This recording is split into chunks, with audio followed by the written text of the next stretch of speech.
Saudara, pemerintah Iran menolak segala bentuk pembicaraan dengan Amerika Serikat selama Washington terus mengancam dengan tindakan militer. Lewat media sosialnya, Menteri Luar Negeri Iran, Seyed Abbas Araghchi, menyatakan tidak mungkin akan ada negosiasi dalam suasana ancaman. Menurutnya, jika Amerika Serikat ingin negosiasi, mereka harus meninggalkan ancaman, tuntutan, dan isu-isu yang tidak relevan. Dalam unggahan di media sosialnya, Araghchi juga menegaskan pasukan Iran siap untuk menanggapi setiap bentuk agresi dari pihak luar.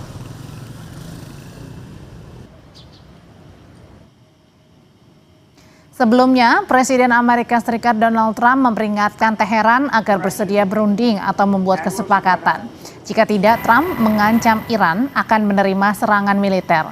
Dalam media sosialnya, Trump menyatakan armada besar sedang menuju Iran. Pernyataan Trump ini kemudian ditindaklanjuti dengan pengiriman kapal induk USS Abraham Lincoln dan sejumlah kapal lainnya ke perairan Timur Tengah.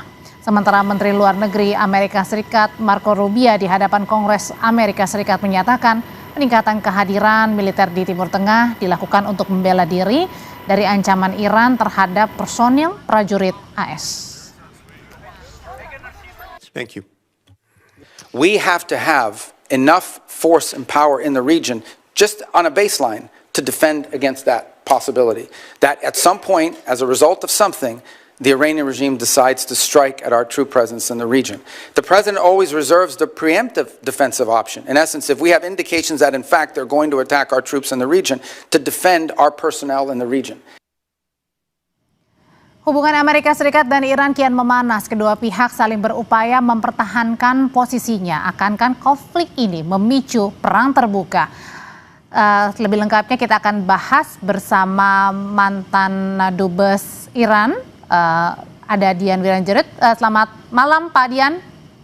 Selamat malam Mbak Audrey, saya Dubes Indonesia bukan Dubes Iran. Oh ya, Dubes Indonesia untuk Iran Pak, mohon maaf. Oke Pak Dian, saya mau nanya nih, ini kan armada Amerika Serikat sudah bergerak ke Iran, kemudian Trump mengingatkan waktunya hampir habis. Pertanyaannya, akankah Iran ini dan Amerika Serikat diambang perang? Terima kasih Mbak Audrey, saya mau jawab yang pertama, pernyataannya si Rubio bahwa ini persiapan Amerika menghadapi ancaman Iran. Ini nggak salah nih argumennya nih, logikanya nggak nyambung. Yang mengancam siapa kok merasa diancam gitu loh. Oke, kita mulai dengan begini, Mbak Audrey, pemirsa, terima kasih. Kita lihat 3 faktor ya, lokal, kawasan, dan global. Lokal saja kita lihat, perang 12 hari, apa sih yang terjadi? Amerika menggunakan pangkalan udaranya yang terbesar di kawasan Timur Tengah yang berada di Doha, dekat Doha. Dan setelah perang 12 hari terbukti Iran bisa bertahan dari serangan itu dan bahkan menghantam Israel sekaligus menghantam pangkalan yang ada di Doha itu, pangkalan Amerika, hancur.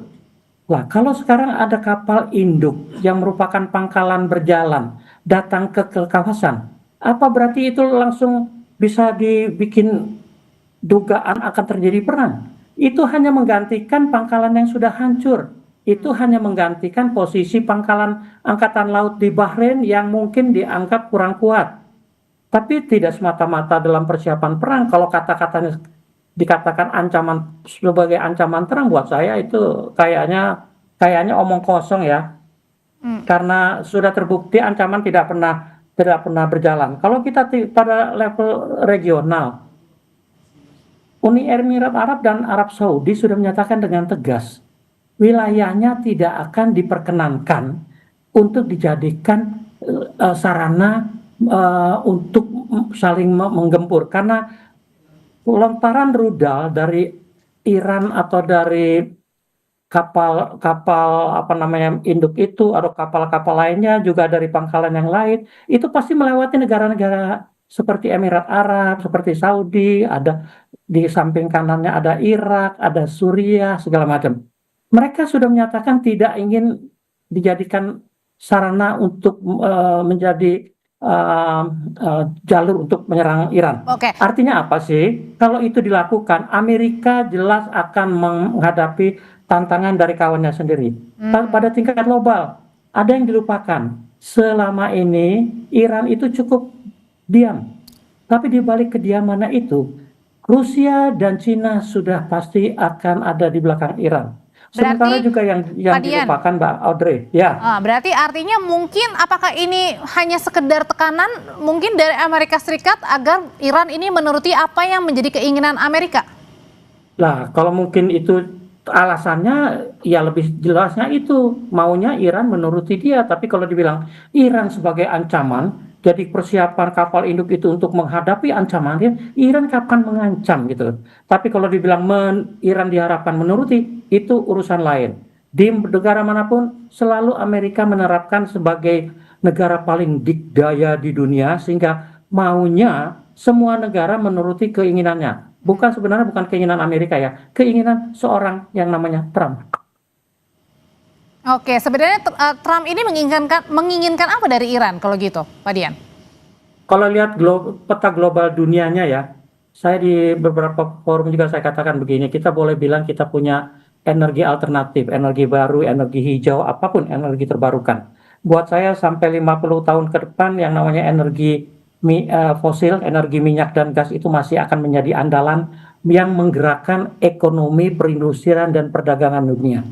Nah, di Amerika Selatan sudah berhasil karena yang punya cadangan besar yang nomor 1, 2, 3 di dunia itu negara seperti Venezuela. Yang jelas nggak ada bandingannya dengan Amerika, dengan sekali serang satu flotila kapal ke sana selesai, Maduronya bisa diculik. Di Iran situasinya lain, Mbak Audrey. Tidak akan mudah sebuah flotila datang menyerang, apalagi yang dilupakan juga oleh teman-teman pemirsa mungkin adalah bahwa setelah perang 12 hari dikira Iran diam-diam saja. Mbak Audrey, kalau 12 hari itu saja Iran sudah bisa membuktikan bisa menjangkau Israel dan pangkalan Amerika. Dari perang 12 hari bulan Juni itu sampai sekarang, berbagai pertembangan dan berbagai strategi yang sudah disiapkan Iran mengantisipasi apapun yang datang, termasuk flotila yang dari Pasifik dipimpin Abraham Lincoln. Oke, tadi kalau analisanya Pak Dian mengatakan tidak mungkin nampaknya kalau Iran dan Amerika ini akan saling perang. Nah, tapi juga ada pakar yang menyebutkan pola Amerika Serikat ini apa yang dilakukan Amerika ke Iran ini nampaknya pola-polanya ini sama seperti saat menangkap Presiden Venezuela kemarin Maduro gitu. Apakah hal ini jangan-jangan juga mengikuti jejak yang kemarin di Venezuela kini di Iran? Terima kasih Mbak Audrey. Yang pasti Iran tidak sama dan jauh lebih punya kemampuan yang bisa mengimbangi negara seperti Amerika. Kalaupun tidak apple to apple, Iran pasti memberikan yang perlawanan yang luar biasa. Konsekuensinya bagi kawasan. Dengan situasi yang saya gambarkan tadi, negara-negara kawasan pasti tidak akan selamat dari dampak perangnya. Baik kerusakan, bahkan juga mungkin kehancuran. Yang pasti tidak dikehendaki oleh negara-negara Teluk. Karena mereka sudah bisa mencapai kemajuan, sudah modern, sudah menikmati kesejahteraan akibat minyaknya, dalam sekejap bisa hancur akibat Amerika gegabah memulai perang dengan Iran. Oke, kalau gitu terakhir berarti kalau misalnya tadi nampaknya tidak mungkin kalau tadi perang antara Iran dan juga Amerika, dan kalaupun Roma-Romanya ini nampaknya ada yang bilang sama dengan Venezuela, nampaknya juga tadi Pak Dian bilang tidak mungkin. Bagaimana caranya kemudian agar tensi-tensi ketegangan antara Iran dan Amerika Serikat ini bisa turun, Pak Dian? Mbak, saya tambah sedikit dulu ya. Negara-negara Arab Teluk itu juga tidak berbuat apapun. Bayangkan kalau sebuah misail nyasar atau ditembakkan ke Burj Khalifa yang paling tinggi di dunia. Dampaknya luar biasa. Dubai dan negara-negara Teluk pasti kosong ditinggalkan investor. Apakah Amerika mau itu? Karena mereka adalah investor terbesar. Nah, kalau sekarang ditanya apa solusi mencegah perang, juga ini sering dilupakan. Pada akhirnya adalah peran diplomasi. Tidak banyak yang tahu bahwa yang namanya Saudi dan Israel misalnya secara bersama-sama itu adalah mitra strategisnya Amerika. Mereka sedang gencar tuh diplomasi dengan Trump. Di lain pihak, negara-negara Arab Teluk juga secara kelompok berbondong-bondong membujuk Trump supaya tidak melaksanakan. Karena mereka tahu sekali, mereka akan paling terkena, paling menderita akibat perang ini. Belum lagi faktor bagaimana Iran sudah mendekati Cina dan Rusia untuk juga siap siaga. Oke, sudah kita tangkap pesannya. Terima kasih untuk analisanya Pak Dian Wirenjuri. Selamat malam. Selamat malam, terima kasih pemirsa, terima kasih Mbak Audrey.